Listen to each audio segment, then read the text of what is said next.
nangita og pastil. Sa mga nangita og pastil nga lami kaayo og barato ra, 10 pesos lang. So, mauna na siya. O ba ni namin ninyo diri sa palengke, no? Kay mauna na ito ang orderon. Ako di ang gipili nga manok kay breast part. Kay naadri tanan ang mga vitamin C, A, B, D, Z. Di mo kaya, charis. So, mauna na siya, guys. Mauna amo ang gipalit. And dari arami sa lots for less kay lots ang ilhang less. Basta makatipid mo diri guys. So, mauna ni siya.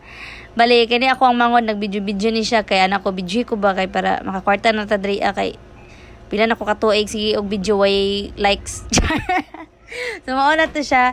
Diri nagluto na pud ko og kanang ato ang pakuluan nga manok para mas mo linamnam jud ang kalami sa ato ang manok, no? Dili lang siya pagluto pero pati na jud sa pagbukal o so ingana lang jud siya kadali, no? Tanaw ninyo dali lang kayo na dali jud kayo, charot. Dili jud siya dali, guys. Maghimo og pastil astag yung kutiha.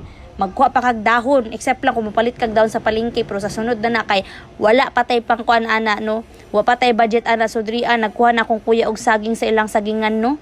O daghan kayang ikuha nga dahon kay para pagkaugma din ako mobalik, so paanukan na lang ni siya. So nganong gi-slice man ni nga kailangan pa man ni siya paanukan. O kay na overwhelm si Manang kay abing siguro niya dali ra. Gigamitan nang namon nig karton, no? Kay wala na mi nagdaob diri ag mas kuan ani. By the way, dili man na siya hugaw kay ato man ang trapuhan pagkahuman. So mo na ni siya ang pagkaluto, no? O daghan king salamat sa pagtan-aw. Bye.